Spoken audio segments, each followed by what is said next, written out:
मी म्हणलं नको बसू, तो या गाडीत नको बसू. मला जर तो या गाडीत बसील गाडी मोडती भेटेल मला बसील. कारण मराठी माणसं असे ढकले गाडी सकट इतकं खड्डे पडत आहेत तिला. आणि मग तिने एकदा गॅरेज नेऊन लागले की म्हणतो पार्टच भेटत नाही. म्हणलं होतं पार्टच भेटणार म्हणतो. म्हणलं तुला म्हणलं होतं मी मला नको गाडी देत, तेव्हा तू इथून पुढं नाही द्यायचो.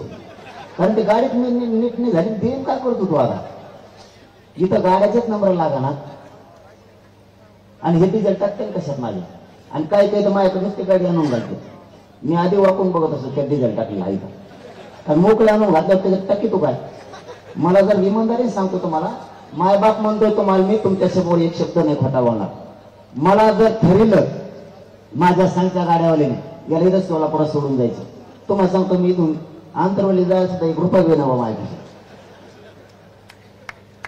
नाही. नाही ती भाग नाही, तुम्ही आहे तर भाग नाही. एक बोलण्याचं उदाहरण सांगितलं मी तुम्हाला, रिअल परिस्थिती. कारण यांचे करोड रुपये आणि यांचे पद सुद्धा या मराठ्यांच्या स्वाभिमानापुढं. आणि मराठ्यांचा स्वाभिमान कधीच मी घाण ठेवणार नाही, माझा सुद्धा नाही.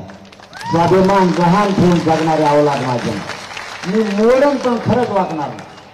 पण मराठ्यांची शक्ती वाढवल्याशिवाय मी हटत नाही. मग यांनी मला उद्या गोळ्या घालू द्या, हसत मरण, पण ओबीसीतून मराठ्याला आरक्षण दिल्याशिवाय सुट्टी देत नाही. मग कोणी बी येऊ द्या, कोणी पण येऊ द्या. मी याला सगळ्यात नीट केले. फक्त तुम्ही हटू नका, तुम्ही साथ सोडू नका. यांचा बुकटाच करतो मी, त्याची काळजीच करू नका तुम्ही. फक्त सातत्य ठेवा, सतत बाहेर यावं लागणार. आणि या सोलापूर नगरीतून मी जाहीरपणानं आवाहन करतो, जर 29 तारखेला ठरलं तर सगळ्या जाती धर्मांना या सोलापूर नगरीतून आवाहन करतो, जर 29ला आमचं ठरलं तर या मराठा समाजावर विश्वास ठेवा. गोरगरीब इतर सगळ्या जातींचे चांगले दिवस यायचे दिवस आले की एकजुटीनं फक्त उभा राहा. मुस्लिम असन, धनगर असन, दलित असन, 12 बलुतेदार असन, लिंगायत समाज असन, कोणताही समाज असू द्या, गोरगरिबांची लाट आली, पायाखाली तुडवायची राजकीय नेते वेळ आली. जर 29 तारखेला मराठ्यांचं ठरलं उभा करायचे तर गोरगरीब सगळे एका बाजूने उभा राहा. तुमचे सगळ्यांचे काम करण्याची जबाबदारी आम्ही स्वीकारतो. काळजीच करू नका. आणि मराठ्यांनाही सांगतो, या सोलापूर नगरीतून सांगतो,